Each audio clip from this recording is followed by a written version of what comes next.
Disiplini sizə çox səhv öyrədiblər. Son illərdə internetdə ən çox satılan anlayışlardan biri disiplin oldu. Kimə baxırsan, eyni sözlər deyir. Disiplinli ol, özünü məcbur et, istəməsən də et, yorulsan da davam et. İnsanlara elə bir sistem göstərilib ki, sanki uğur qazanmaq üçün hər gün özünü sındırmalısan. Xüsusilə sosial mediada disiplin artıq əsgər disiplin kimi təqdim olunur. David Goggins tərzi bir anlayış. Yəni bədən yansa da davam et, yuxusuz qal, özünü məcbur et, əziyyət çək, ağrı hiss et və insanlar düşünür ki, nə qədər çox əziyyət çəkirlərsə, o qədər disiplinlidirlər. Amma problem də elə burada başlayır. Çünki insanların çoxu disiplinlə iradəni qarışdırır. İradə başqa şeydir. İradə istəmədiyin bir şeyi səni etməyə hərəkət etdirən məfhumdur. Yəni o ilk hərəkət iradə adlanır. Disiplin isə tamamilə başqa anlayışdır. İnsanlar özlərini etməliyəm düşüncəsi ilə hərəkət etdirməyə çalışırlar. Amma insan beyni istəmədiyi bir şeyə uzun müddət qarşı çıxır. Burada görünməyən daxili bir savaş başlayır. Bir tərəf deyir qalx və et, digər tərəf isə qaç, sonra edərsən, yorulmusan deyir. İnsanların çoxunda bu savaşın qalibi ertələmək olur. Çünki beyin özünü qorumağa çalışır. Bir dəfə ertələyirsən, sonra yenə, sonra artıq həmin işi ertələmək vərşə çevrilir. Ən təhlükəli hissə isə bundan sonra başlayır. Sosial mediaya girirsən, kiminsə uğurunu görürsən, tradingdə qazananları, hədəfinə çatan insanları, amma onların görünməyən tərəfini görmürsən. Stresslərini görmürsən, dağıldığı günləri görmürsən, qorxularını görmürsən, neçə dəfə özlərini toparladıqlarını görmürsən. Sən sadəcə nəticəni görürsən və beynində belə fikirlər yaranır. Mən disiplinsizəm, məndə alınmır, mən bacarıqsızam. Halbuki problem çox vaxt səndə olmur. Problem özünü yanlış şəkildə məcbur etməyə çalışmağındadır. İnsan bir müddət sonra artıq məqsədlərindən qorxmağa başlayır. Çünki beyində hədəfə artıq motivasiya yox, ağrı hissi yaradır. Daha sonra utanma hissi başlayır. İnsan özünü içdən-içə mühakimə edir. Hamı edir, mən edə bilmirəm, hamı irəliləyir, mən yerimdə sayıram. Sonra özünü başqalarıyla müqayisə etməyə başlayırsan. Özünü kiçik görürsən, başqalarını özündən üstün tutursan. Halbuki insanların çoxunun anlamadığı bir şey var ki, sən robot deyilsən, sən əsgər deyilsən. Əsgər disiplinlə normal insan həyatını qarışdırmaq olmaz. Çox insanların da etdiyi səhv budur. Əsgərdə əmr sistemi var, komanda var, məcburiyyət var, amma sənin hisslərin var, qorxuların var. Mental yorğunluğun var, maddi problemlərin var. Bu gün insanların çoxu xüsusilə gənc yaşlarında həm öz həyatını qurmağa, həm də ailəsinin maddi vəziyyətini düzəltməyə çalışır. Belə onda beyin daimi olaraq təhlükə rejimində işləməsi çox normaldır. Beyin risk etmək istəmir, beyin təhlükəsizlik istəyir. İnsan artıq böyük hədəflərdən qorxmağa başlayır. Çünki uğursuzluq artıq sadəcə uğursuzluq deyil, özünü dəyərsiz hiss etmək deməkdir. Və insanların çoxu bunu disiplinsizlik adlandırır. Halbuki məsələ daha dərindir. Əslində disiplin özünü məcbur etmək deyil. Disiplin şəraitdən yaranır. Səssizlikdən yaranır, mental stabillikdən yaranır, daxili balansdan yaranır, problemlərin azalmasından yaranır. İnsan beynində davamlı savaş varsa, orada uzun müddətli disiplin qurmaq çox çətindir. Və insanların çox elə bilir ki, disiplin sadəcə özünü məcbur etmək deməkdir. Amma əslində disiplin bir insanın daxilində işləyən bir neçə sistemin birlikdə işləməsidir.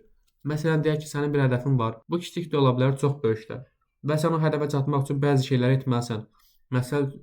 Məsələn, trading öyrənməlisən, risk etməlisən, saatlarla tək qalmalısan, öz üzərində işləməlisən və prosesin çoxu asan olmur. Məhz bu nöqtədə insanların düşündüyü o saf iradə anlayışı işləmir. Çünki sən bir işi hər gün özünü məcbur edərək uzun müddət davam etdirə bilməzsən. İnsan beyni davamlı əziyyət rejimini sevmir. Burada əsas rol oynayan şey sənin ruh halındır, daxili keyfiyyətin, rasional düşüncəndir, həyata baxış bucağındır. Çünki edilməli olan işi onsuz da sən etməlisən.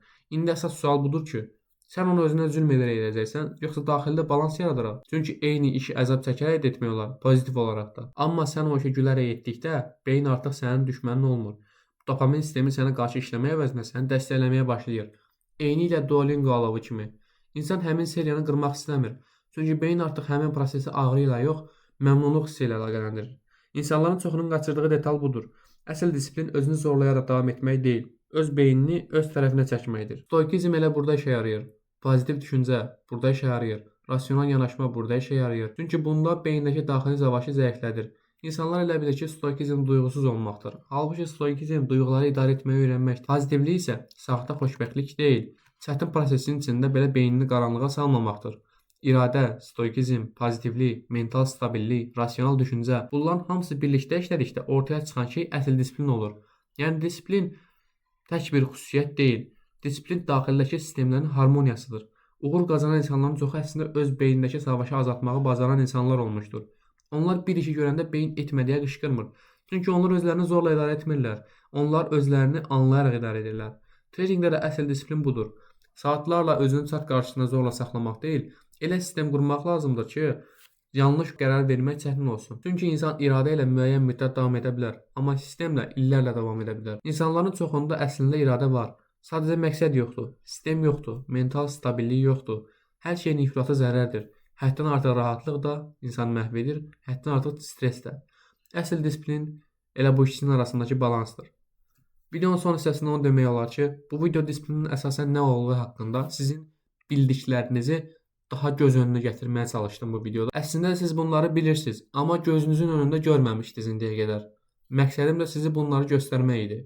Əgər sizin istəyinizlə ikinci hissə gəlsə, bəzi mövzular var ki, disiplin üçün uyğun şəraiti necə yaratmalıyıq, beyindəki daxili savaşı necə zəiflətməliyik, mental stabilliyi necə qurmalıyıq, tradingdə emosional kontrolu necə yaratmalıyıq kimi mövzular var və şərh bölməsində hansı mövzular daha çox istənilsə, növbəti bölümdə həmin mövzudan gələcək. Eyni zamanda Benfunding haqqındakı yenilikləri mən Telegram kanalımdan və ən son olan Benvan hesablarındakı yenilikləri mən Telegram kanalımdan və Benfundingin rəsmi səhifəsindən öyrənə bilərsiniz. Eyni zamanda Saidvan30 kodu ilə Benvan hesablarındakı 30% endirim qazana bilərsiniz. Ən sonda bunu demək istəyirəm ki, bəlkə də problem disiplinsizlik deyil, sadəcə beynin davamlı savaş rejimində olmasıdır.